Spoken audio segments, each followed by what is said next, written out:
భారతదేశం అంటే తనకు ఎంతో అభిమానమని చాటుకున్నారామె. కానీ ఈ దేశంలో ఎలాంటి మూలాలు లేవు. పుట్టకతో అమెరికన్ అయిన హిందూ మతాన్ని ఆచరిస్తారు.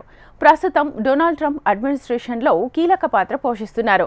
America national intelligence director Tulsi Gabbard భారత పర్యటన ఆసక్తికరంగా సాగింది.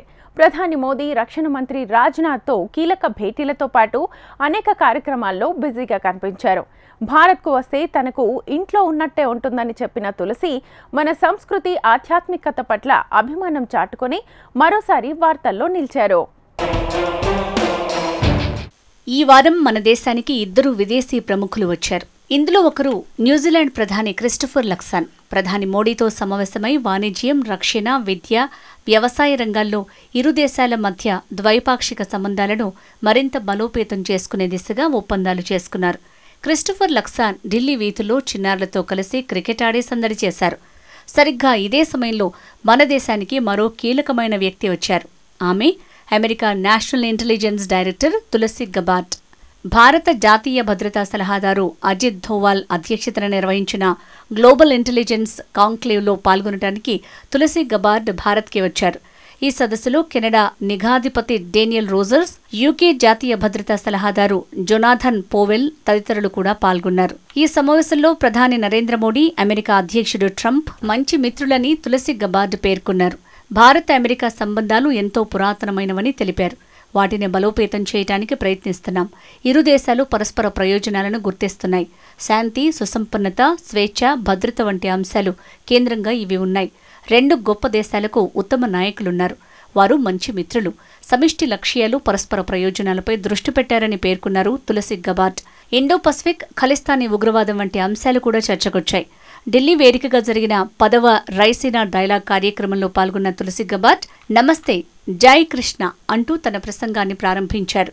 అమెరికా అధ్యక్షుడు డొనాల్డ్ ట్రంప్ అమెరికా ఫస్ట్ విధానంపై స్పందించారు. ట్రంప్ విధానాలను కొందరు తప్పుగా ఊహించుకుంటున్నారు. ఇతర దేశాలతో ఘర్షణలు పెంచుకోవాలని చూస్తున్నట్లు అభిప్రాయపడుతున్నారు. కానీ ఆయన అలాంటి వ్యక్తి కాదు. సమస్యను శాంతియుతంగా పరిష్కరించుకునేందుకు ఆయన ప్రాధాన్యమిస్తారు అని వెల్లడించారు. ఈ సందర్భంగా భారత ప్రధాని మోడీతో ట్రంప్ స్నేహబంధం గురించి ఆమె ప్రస్తావించారు. ట్రంప్ ఎల్లప్పుడూ శాంతిని కాంక్షిస్తూ ఐక్యత సాధించాలనే తాపత్రయం కలిగిన వ్యక్తి. ఆయన మాదిరిగానే మోడీ కూడా శాంతి పునరుద్ధరణ కోసం కట్టుబడి ఉంటారని తెలిపారు. ప్రధాని మోడీతో ప్రత్యేకంగా భేటీ అయ్యారు America national intelligence director Tulsi Gabbard. ఉగ్రవాదం, సైబర్ సెక్యూరిటీ వంటి ముప్పును ఎదుర్కోవడంలో సహకారం పెంపొందించే మార్గాలపై వీరు చర్చించినట్లు సమాచారం. సమావేశం సందర్భంగా గబార్డ్కి మోడీ గంగాజలం అందజేయగా మోడీకి ఆమె రుద్రాక్షమాల బహూకరించారు. గత 2 నెలల్లో ప్రధాని మోడీతో గబార్డ్ రెండోసారి భేటీ కావడం గమనార్హం.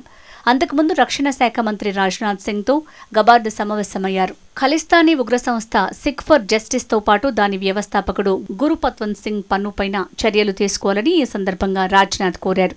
భారత్, అమెరికాల మధ్య నిఘా సమాచార పంపిణీ, సాంకేతిక పరిజ్ఞాన సహకారాన్ని పెంపొందించుకోవటం, ప్రపంచ వ్యూహాత్మక భాగస్వామ్యానికి అనుగుణంగా భద్రతా రంగంలో బంధాన్ని బలోపేతం చేసుకోవడంపై వారిద్దరూ ప్రధానంగా చర్చించారు. తన 2.5 రోజులు భారత పర్యటనలో భాగంగా పలు కార్యక్రమాల్లో బిజీగా పాల్గొన్నారు తులసి గబార్డ్. ట్రంప్ 2వ విడత కార్యవర్గంలోని సీనియర్ స్థాయి అధికారి భారత్ను సందర్శించడం ఇదే తొలిసారి. భారత్కు వస్తే తనకు ఇంట్లో ఉన్నట్టే ఉంటుందని అమెరికా జాతీయ నిఘా విభాగం డైరెక్టర్ తులసి గబార్డ్ తెలిపారు. భారతీయ సంస్కృతి, వంటకాలు, ఆధ్యాత్మికత పట్ల తనకున్న అభిమానం గురించి ఆమె తెలిపారు. తన జీవితంపై పెను ప్రభావం చూపిన భగవద్గీత గురించి మాట్లాడారు. నాకు భారత్ అంటే ఎంతో ఇష్టం. ఇక్కడ ఉంటే ఇంట్లో ఉన్నట్టే భావిస్తాను. ఇక్కడి ప్రజలు ఎంతో దయగలవారు, ఎంతో స్వాగతిస్తారని ప్రశంసించారు. కృష్ణుడి బోధనలు తన దైనందిన జీవితంలో బలాన్ని, శాంతిని ఎలా పెంచుతాయో ఆమె పంచుకున్నారు. యుద్ధ సమయంలో పనిచేసినా, ప్రస్తుతం క్లిష్ట సమయంలో సవాళ్లు ఎదుర్కొంటున్నా, ఇలా వేర్వేరు సందర్భాల్లో ఎప్పుడు కష్టాలు చుట్టుముట్టినా అర్జునుడికి కృష్ణుడు బోధించిన పాఠాలను వింటాను. ఇవే నాలో బలాన్ని, శాంతిని పెంచుతాయి అని తులసి అన్నారు. పేరును బట్టి తులసి గబార్డ్ భారత మూలాలున్న మహిళ అనుకుంటే పొరపాటే. ఒక హిందువు ఈ పదవిని దక్కించుకోవటం ఆ దేశ చరిత్రలో ఇదే తొలిసారి. తులసి పుట్టుకతో అమెరికన్. ఆమె తల్లి హిందూ మతం స్వీకరించారు. ఆవిడ దారిలోనే హిందూ మతాన్ని నిష్ఠగా ఆచరిస్తారు తులసి. తన వివాహాన్ని హిందూ పద్ధతిలో వేదమంత్రాల సాక్షిగానే చేసుకున్నారు. తులసి గబార్డ్ 21 ఏళ్లకే 2002లో హవాయి రాష్ట్ర చట్టసభకు ఎన్నికయ్యారు. ఆ తర్వాత ఏడాదికి హవాయి నేషనల్ ఆర్మీ గార్డ్స్లో చేరారు. యుఎస్ ఆర్మీలో తులసి గబార్డ్ 2 దశాబ్దాలకు పైగా పనిచేశారు. 2012లో హవాయి నుంచి డెమోక్రటిక్ పార్టీ తరపున హౌస్ ఆఫ్ రిప్రజెంటేటివ్స్కి ఎన్నికయ్యారు. ప్రతినిధుల సభకు ఎన్నికైన తొలి హిందువుగా రికార్డు సృష్టించారు. భగవద్గీత సాక్షిగా ప్రమాణం చేసి సభలో అడుగుపెట్టారు. తులసి 2019లో డెమోక్రటిక్ పార్టీ అధ్యక్ష అభ్యర్థిత్వం కోసం పోటీపడ్డారు. బైడెన్ ప్రభుత్వం రష్యా ఉక్రెయిన్ యుద్ధంలో అమెరికా పరోక్షంగా తలదూర్చడాన్ని తప్పుబట్టారు. 2022లో డెమోక్రటిక్ పార్టీపై ఘాటుగా విమర్శలు చేసి రాజీనామా చేశారు తులసి. 2024 ఎన్నికల్లో ట్రంప్నకు మద్దతు ప్రకటించి పోలింగ్కు కొన్ని వారాల ముందు రిపబ్లికన్ పార్టీలో చేరారు. భారత్ని అమితంగా అభిమానించే తులసిది ఉగ్రవాదాన్ని ఏమాత్రం ఉపేక్షించని నైజం. పుల్వామా దాడి వేళ సంతాపం తెలిపారు. టెర్రరిస్టులకు ఆశ్రయం ఇవ్వటం పాక్ మానుకోవాలని హెచ్చరించారు.